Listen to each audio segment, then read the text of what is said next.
May 25th, 2023, Daily Bread. Passage, Luke chapter 9, verses 28 through 43a, key verse 29. Title, The Transfiguration of Jesus.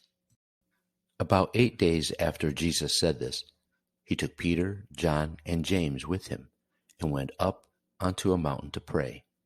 As he was praying, the appearance of his face changed, and his clothes became as bright as a flash of lightning.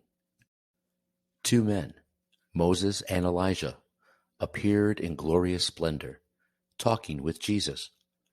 They spoke about his departure, which he was about to bring to fulfillment at Jerusalem. Peter and his 2 companions were very sleepy, but when they became fully awake, they saw his glory and the 2 men standing with him. As the 3 men were leaving Jesus, Peter said to him, "Master, is it good for us to be here? Let us put up 3 shelters, one for you, one for Moses, and one for Elijah." He did not know what he was saying. While he was speaking, a cloud appeared and covered them, and they were afraid as they entered the cloud. A voice came from the cloud saying, "This is my Son, whom I have chosen. Listen to him." When the voice had spoken, they found that Jesus was alone. The disciples kept this to themselves and did not tell anyone at that time what they had seen.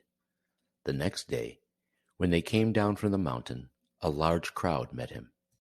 A man in the crowd called out, "Teacher, I beg you to look at my son, for he is my only child. A spirit seizes him and suddenly screams. It throws him into convulsions so that he foams at the mouth. It scarcely ever leaves him and is destroying him. I begged your disciples to drive it out, but they could not."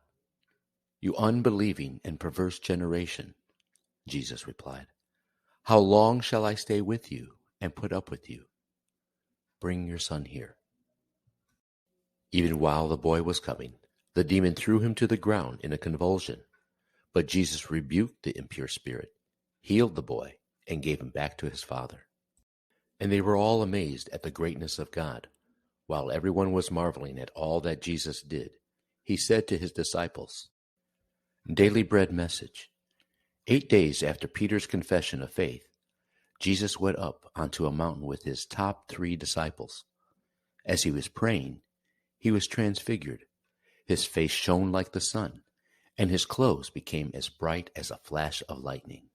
In glorious splendor, Moses and Elijah appeared with Jesus and talked about his upcoming suffering, death, and resurrection.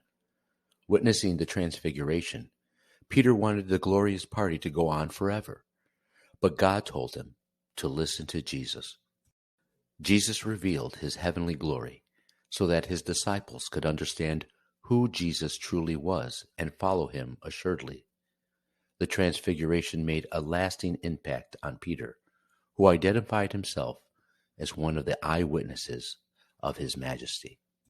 Just as Jesus was transfigured, we as Jesus' people will all be changed in glory when our redemption is complete in the resurrection of the body. Jesus came down from the mountain. A man whose only son was demon-possessed begged Jesus to heal his son. He had begged the other 9 disciples to drive out the demon, but they could not. Lamenting over the unbelieving and perverse generation, Jesus healed the boy. People in unbelief suffer, but those in Jesus find deliverance. Prayer. Lord, thank you for showing us your glory and for revealing our future glory. Help me to listen to Jesus and share his glory with our generation. One word, present suffering, future glory.